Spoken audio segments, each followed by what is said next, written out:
قوم کا ایک مرکز ہوتا ہے. اگر اس خانہ کعبہ کا مقصد کیا ہے؟ خانہ کعبہ کا صرف وہ کالے رنگ کی ایک پتھر ایک عمارت تو نہیں ہے کہ جس کی طرف مسلمان صرف سجدہ کرتے ہیں. It's representation of It is representation of an ideology. It is a representation کہ کائنات میں تم کدھر بھی ہوگے تمہاری سینٹر آف گریوٹی اللہ کے رسول کی طرف ہونی چاہیے.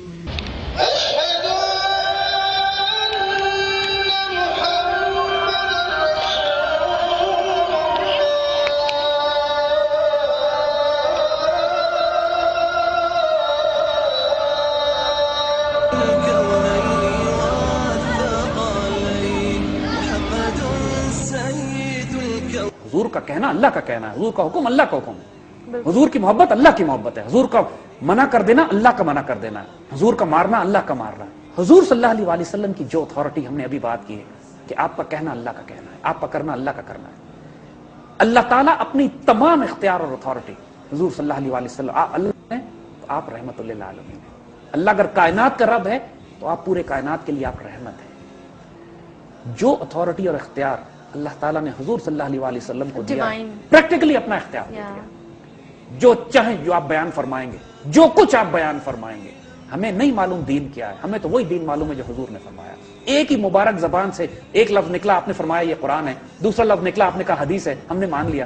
ہمیں تو نہیں معلوم کون قرآن کون حدیث. جو حضور نے فرمایا ہم نے چونکہ سر آنکھوں پہ لگایا، سینے سے لگایا. ہمارے لیے سب کچھ وہ ہے جو ہمارے رسول اور نبی ہمیں دیتے ہیں. ہم کوئی فرق نہیں کرتے قرآن میں اور حدیث میں کہ جو حضور نے فرمایا، کیونکہ دونوں ہی زبان مبارک سے نکلی ہیں اور دونوں ہی اللہ کا حکم ہے کہ جو رسول دے قبول کر لو، جو رسول روک دے اس سے رک جاؤ. بالکل. تو جو ڈیفینیشن، جو تشریح، جو نظام بنا کے ہمارے رسول نے ہمیں دیا ہے ہمارے لیے وہ اس طرح ہی مقدم ہے جیسے اللہ کا، جیسے وہی اللہ کا حکم ہے اور تو کچھ ہے ہی نہیں. ہم تو اللہ کو نہیں جانتے، ہم اتنا ہی جانتے ہیں اللہ کو جتنا ہمارے نبی ہمارے رسول نے ہمیں تعارف کرا دیا. یہ حضور صلی اللہ علیہ وسلم کی ایک حدیث ہے کہ جو اس امت کے نیک لوگ ہوں گے ان کا انجام نبیوں کے ساتھ ہوگا. وہ نبی نہیں ہوں گے لیکن نبیوں کے ساتھ بیٹھے ہوں گے اور لوگ پوچھیں گے کہ یہ کس قوم کے نبی ہیں، تو فرمایا جائے گا کہ یہ حضور صلی اللہ علیہ وسلم کی امت کے اولیاء ہیں، فقراء ہیں، علماء ہیں کہ جن کا انجام نبیوں کے ساتھ ہے. بیکاز رسپانسبلٹی نبیوں والی ہے، ڈیوٹی نبیوں والی ہے کہ جو جس طرح نبی پہلے آ کے قوموں کو بیدار کرتے تھے اب یہ حضور کے امتی یہ کام کریں گے. کوئی نبی مزید نہیں آ سکتا. تو یہ ذمہ داری اس امت کی ہے.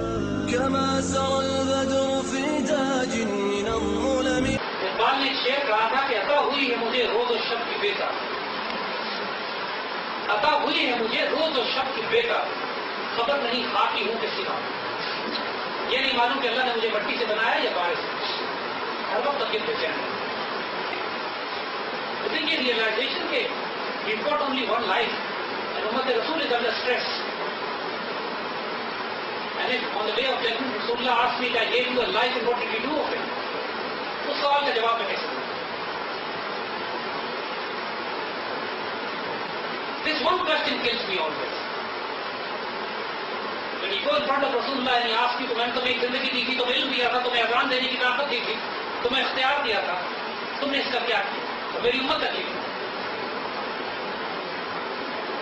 علامہ Iqbal, this was exactly the same driving force جس نے اقبال کو پاگل کیا ہوا. دیکھو اسی سب کچھ کرنے کے بعد پھر مجھے اللہ سے درخواست کرتے ہیں کہ بنی اقوال من فقیر، آپ پوری کائنات کی بات ہے میں فقیر ہوں. روز محشر روزرائے من فقیر، قیامت کے روز میں یہ درخواست مان لیجیے گا. اگر تم یہ دینی حساب نہ گزیر، اگر آپ یہ دیکھیں کہ میرا حساب کرنا اتنا ہی ضروری ہے، بس نگاہ مصطفیٰ اور اپنے نام بھی حضور سے کچھ چھپا کے کیجیے کہ حضور کے آگے میں شرمندگی برداشت نہیں کرتا. اگر رسول اللہ نے مجھ سے پوچھ لیا کہ تم نے اذان دینے کا حق ادا کیوں نہیں کیا، پھر میں کیا جواب دوں؟ This very fear itself kills me. Believe me, I don't care کہ میرا اعمال کیا ہے، میرے پاس نیکی ہے یا نہیں ہے، گناہ میرے کتنے، I don't care. میرے نہیں چاہتا تو اس میں مسئلہ نہیں ہے.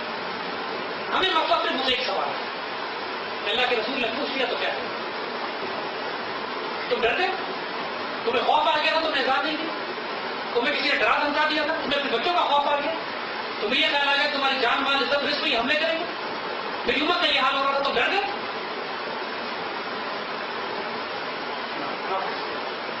We can face every trial and test, but not this question. That is true. آپ نے بہت مشکل سوال کیا.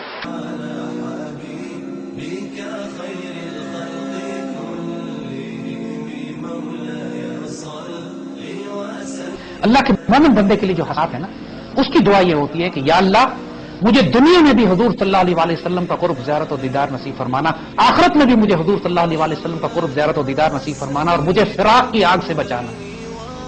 اس کے لیے نار فراق کی آگ ہے، کیونکہ وہ حضور کا قرب و زیارت و دیدار چاہتا ہے۔ ہر انسان اپنے ظرف کے مطابق حسنات طلب کرتا ہے۔ عاشق رسول، بندہ مومن حضور کا قرب طلب کرتا ہے۔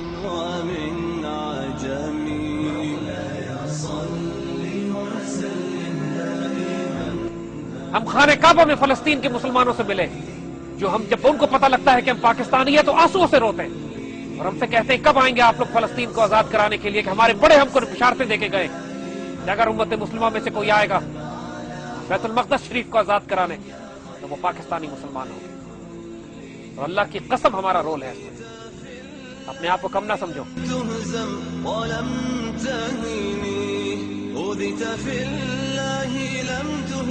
Why cannot we live in coexistence in peace and work for diplomacy as our weapon بالکل ٹھیک of ہے، آپ نے choice? سوال کیا کہ ہم جنگ کی بات کیوں کرتے ہیں، why can't we live in coexistence with peace?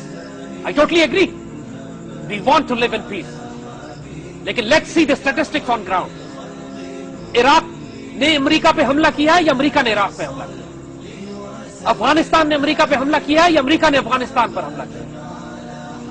Pakistan نے انڈیا کو توڑا ہے یا انڈیا نے پاکستان کو توڑا؟ ایسٹ پاکستان میں اپنی فوجیں داخل کر دی۔ پاکستان نے کشمیر پہ قبضہ کیا یا انڈیا نے مسلمانوں کے خطے کشمیر پہ قبضہ کیا؟ چیچنیا نے روس پہ قبضہ کیا یا روس نے چیچنیا پہ قبضہ کیا؟ فلسطینیوں نے اسرائیل پہ قبضہ کیا یا اسرائیل نے فلسطین پہ قبضہ کیا؟ پوری دنیا مسلمان خطوں کو آکیپائی کیے ہوئے۔ اس وقت میں کیا کروں جب میری بہنوں کے دوپٹے اتارے جا رہے ہیں، جب میرے بچوں کو قتل کیا جا رہا ہے، جب غازہ کو پلاسٹر کیا جا رہا ہے F-16 اور آرمڈ کارز اور نیول گن بوٹس کے ذریعے، اور ان کے پاس پتھر بھی نہیں ہے مارنے کے؟ What kind of coexistence I can live with this humiliation and insult? No, we cannot. We will fight to reclaim our lands. We will fight to regain our dignity and honor. They have invaded our lands. We have not invaded their lands. If they want peace, leave our lands. We live in peace. They invade our lands. By God, we'll decide with the tip of our swords, and we will. This is a message they must understand loud and clear. ہم بے عزتی کی زندگی میں نہیں رہیں گے۔ Enough. This is the answer, my son, to your question.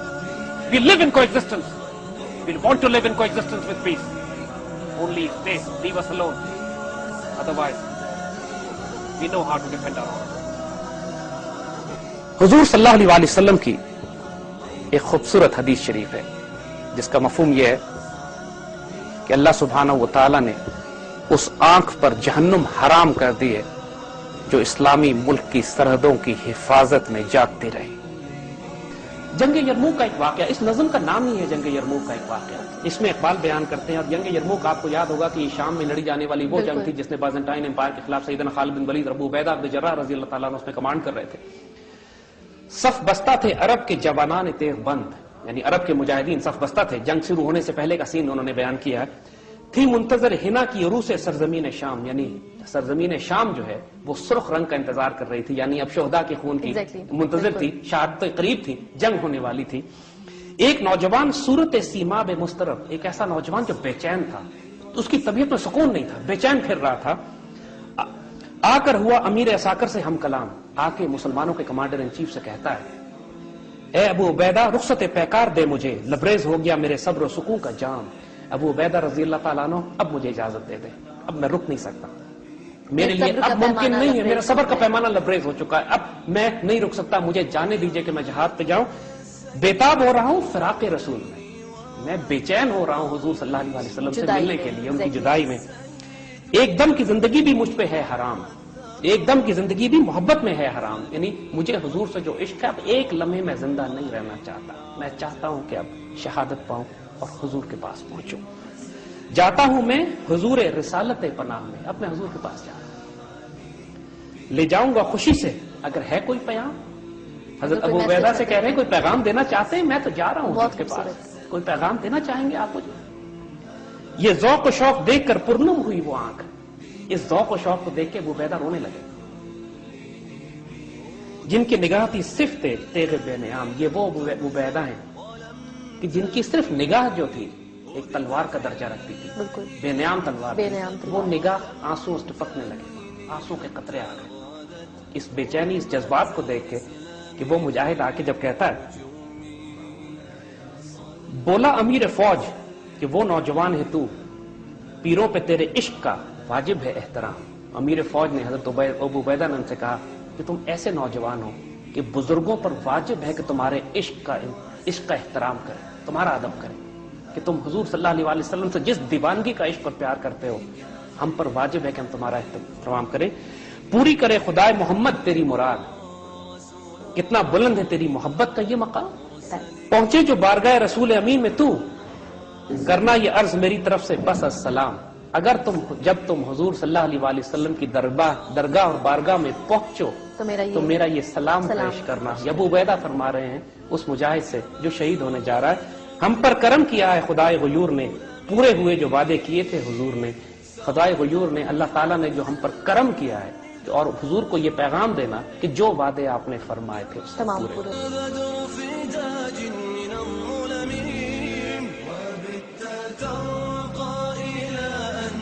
جس کو عشق رسول عطا ہوتا ہے اس کی نشانیاں آپ کے وجود میں بتاتے ہیں۔ یہ ممکن نہیں ہے کہ جس کو عشق رسول عطا ہو اور اس سے آپ کو عشق رسول کی خوشبو نہ آئے۔ یہ نہیں ہوتا کہ مجھے اللہ کے رسول سے عشق بھی ہے لیکن میرا دل پتھر کا ہے، ایسا نہیں۔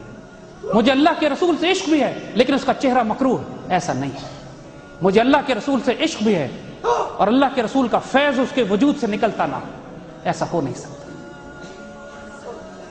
میرے آقا صلی اللہ علیہ وسلم جب کرم فرماتے ہیں، جب اپنا فیض عطا فرماتے ہیں، جب اپنا عشق عطا فرماتے ہیں، پھر وہ میرے آقا کے عشق کا وسیلہ اور فضیلہ بھی بنتا ہے۔